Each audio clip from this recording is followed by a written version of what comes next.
Let me start today by venturing some characteristics. See if you can formulate these random ideologies together. Come up with the name of a person from New Zealand history that fits them. I lived most of my life alone, a Spartan existence, would have lived a completely anonymous life had I not undertaken a single major crime. This heinous major crime was perpetrated in New Zealand, but I'm not actually a New Zealander. Multicultural countries are doomed to fail.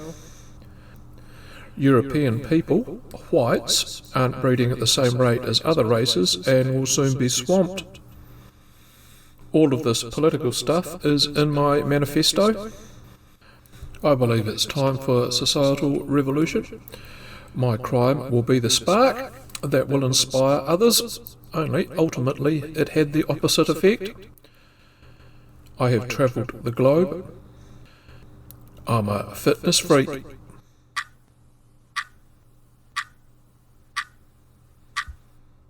Nah, I'm not referring to the Australian mosque shooter Brenton Tarrant. I'm going back 100 years plus to the 24th of September 1905, the Chinese quarter of Wellington. A 6'2" English bloke called Lionel Terry brutally murdered a Chinese miner, Joe Kim Yong, 2 shots at point blank.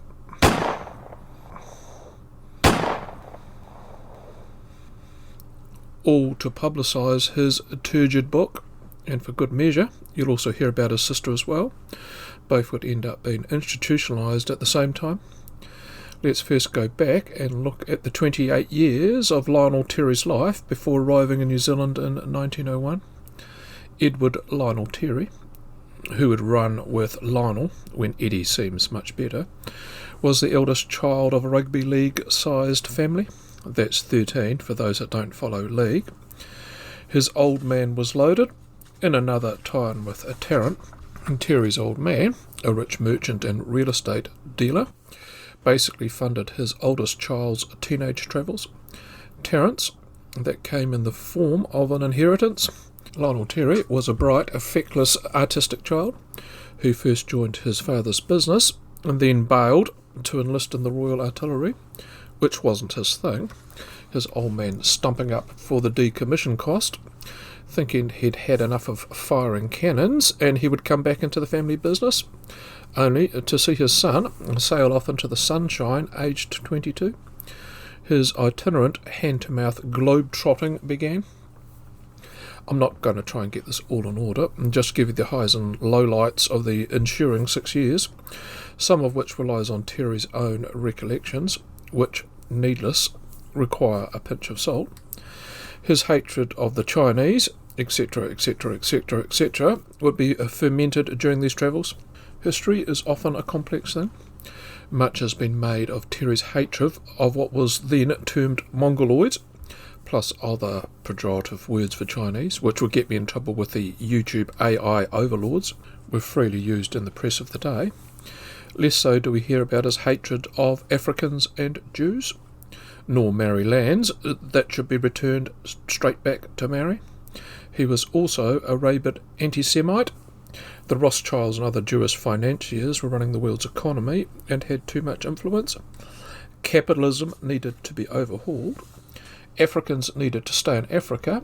Chinese in China, not English in England, or say the Germans in Germany.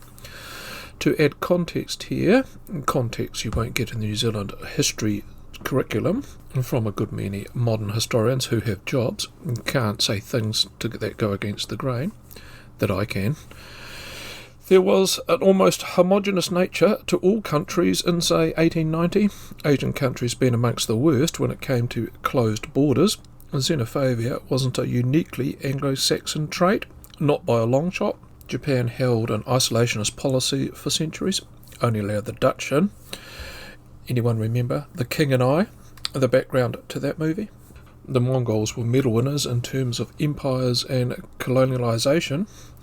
Another gaping hole in the assessment of Terry was, it wasn't just him who was scared of being swamped by the Chinese. Governments of all colours were as well, not because of them being Chinese. Numbers. The Chinese had woken up to the fact they were breeding themselves into poverty, constantly carving up family farms to the stage they weren't profitable or sustainable. The 3-year-old Chinese famine of the late 1870s killed 13 million, desperation leading to widespread cannibalism, butchers selling human flesh. Yes, really. There was tacit encouragement by Chinese authorities around the time to encourage people to sail off and make their fortunes elsewhere, take pressure off the local economy and resources. It didn't take much of a push to get people to leave either.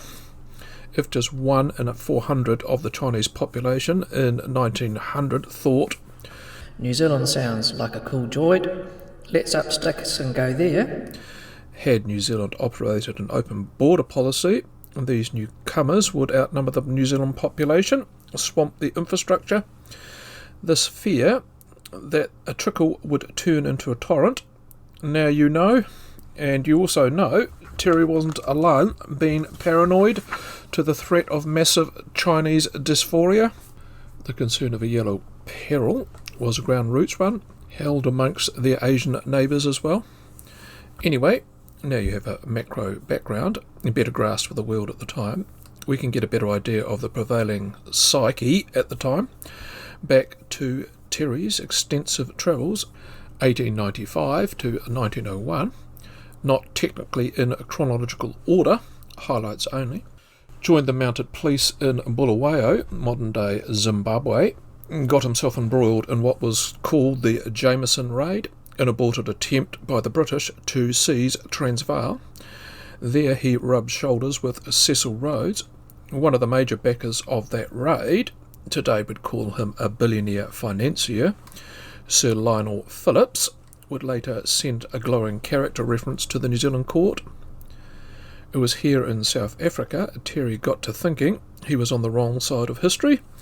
The Afrikaners were on the money, saw firsthand the influx of Chinese workers in the mining industry, didn't like it, formulated a view which aligned to the apartheid era. That's why, ultimately, he wanted to separate Maori tribal reserves, not because he hated the people, he thought they would die out without a separation. In another anomaly, he proposed a separate Maori parliament, a concept that has again seen the light of day thanks to Te Pāti Maori political party. Another necessary interruption here, as certifiable he may have been, Lionel Terry was a personable sort of bloke, a loner with an obsessive streak. English eccentrics weren't exactly uncommon. Nevertheless, he made more friends than enemies. He was also an accomplished artist, thought of himself as a literary force in the field of poetry as well, which, if you read any of his poems, was clearly not the case. He was then lured home into the family business, got bored shitless, and went to the West Indies, mapping the island of Dominica, and then mining. Then flitted off to North America, where he claimed to have exhibited his paintings in New York, and then tried his luck at gold mining again. It was in this period he got tied up with the union movement. That's another of his traits that doesn't get much of an airing. He was a staunch socialist. In 1901, Terry was the secretary of the British Columbia Miners Protection Union. When in 1902, a Canadian Commission into Immigration and Labour was formed, he made a submission on behalf of the members, which read, "The presence of Chinese here has the tendency to keep whites out of the country. 2 or 3 of my acquaintances have come out with the intention of taking farms into the country, and as soon as they found Chinese here, they went off. As they did not like the Chinese, they preferred to quit British Columbia because of the Chinese. These were all British subjects." Interesting to read the submissions to the Canadian inquiry. It was the socialists who were the ones rallying against immigration from non-British and French domains.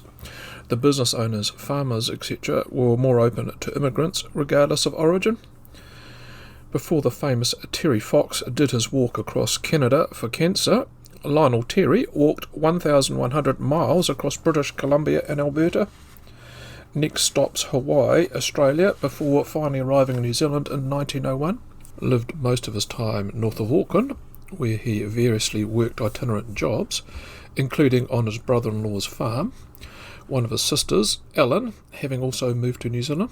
I will get to him and her at the end. To give you a tidbit, it's worth waiting till the end. His brother-in-law, Captain Herbert Jones, and Ellen Webster were both mentally ill as well. Then put his experiences from the West Indies to good work, got a job as a surveyor at the Lands and Survey Department, took time to write his manifesto. Whilst no way on the scale of Ayn Rand's Fountainhead, his book, The Shadow, was in a similar vein, foretold the downfall of the British Empire at the hands of the Mongol hordes and Jewish financiers, something you could read to your grandkids. Then dreamt up a way to publicise his masterpiece, The Shadow.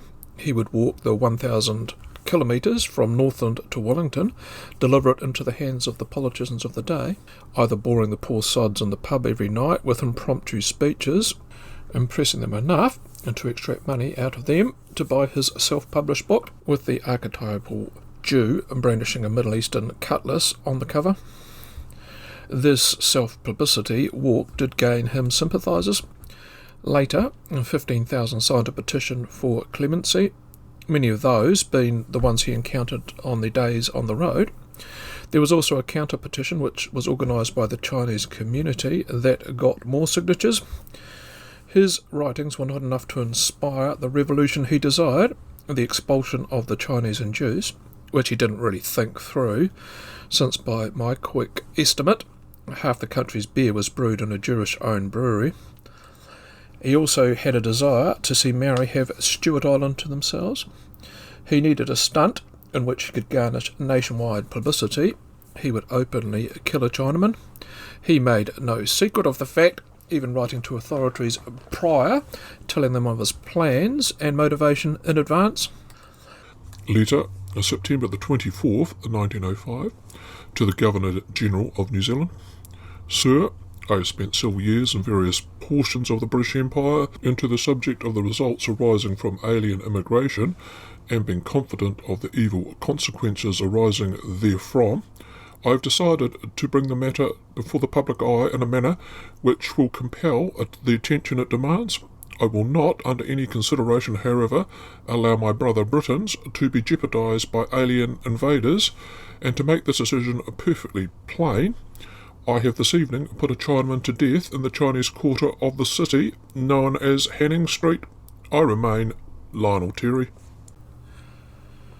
Calmly walked into the Wellington police station the day after, handed in the murder weapon and a copy of The Shadow, and telling the sergeant, "Read this, and it will explain things." Opting to represent himself in court. The stage was now his, making the ensuing murder trial a media circus for his cause.